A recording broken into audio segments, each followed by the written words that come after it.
ለውጥና መሻሻል የሌለው ህይወት ከመሬት በታች ካረፉ ሰዎች በምንም አይለየንም። ሙት ብቻ እኮ ነው የማይለወጠው።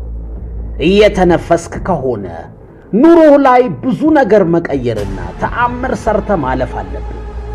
ለትልቅ ዓላማ ተፈጥረ ትንሽ ህይወት መኖር ላንተ አይመጥንም። እድለኛ ካልሆንኩ አያልፍልኝም ማለቱን አቁም።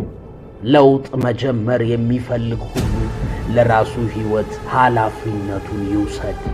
ሰበበኛውን ቅበረው። ከተለወጥኩ በራሴ ጥንካሬ ነው፣ ቆሜ ከቀረውም በራሴ ጥፋት ነው በልና መቀየር የምትችላቸው ነገሮች ላይ ብቻ ትኩረትህንና ጉልበትህን አሳርፍ። ወዳጄ አንተ ብቻ ቆርጠህ ወደ ተግባር ግባ እንጂ የማይቀየር ነገር የለም።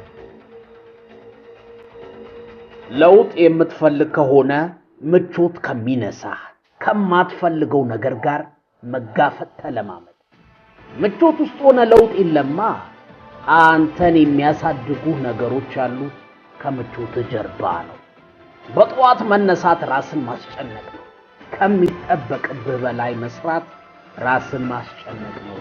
ፊልሙን ዘግተህ ስልኩን አጥፍተህ ማንበብ ራስን ማስጨነቅ ነው። ግን ለውጥና እድገት ያለው እየመረረህ እንኳን ጨክነህ በምታደርጋቸው ነገሮች ውስጥ ነው። እድገት የምትፈልግ ከሆነ መጨከን አለብህ። ቶሎ ተለውጬ ቶሎ አስገርማቸዋለሁ አትበል። ቶሎ የተገነባ ነገር ቶሎ ይፈርሳል። ታላቅ ማንነት እንዲኖር ከፈለግ ቁልፉ የማይቋረጥ በጊዜ ሂደት የሚጨምር እድገት።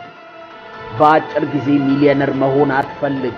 ሚሊዮነርነት ከገንዘቡ በላይ ሚሊዮን ብሩ እንዴት እንደሚመጣ ማወቅ ነው እንጂማ ሎተሪ የደረሳቸው ሰዎች ሚሊዮን ካፈሱ በኋላ በ5 ዓመት ውስጥ ወደ ነበሩበት የገንዘብ ችግር አይመለሱም ነበር። እውነተኛ ለውጥ ማለት ከህይወት እየተማርክ ራስህን በእውቀት በልምድ እያሳደግ ከፍ ማለት ነው። አስገራሚ ለውጥ ሂደት ይጠይቃል ወዳጄ።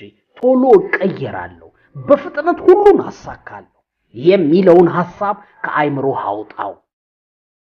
አትርሳ፣ አሁን አጎንብሰህ ስትለፋ ስትጥር ማንም ላያይህ ይችላል።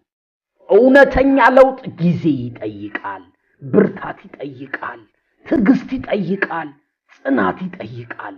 ማንም ባላየህ ጊዜ ከጠነከርክ ሁሉም እያየ ትሸለማለህ።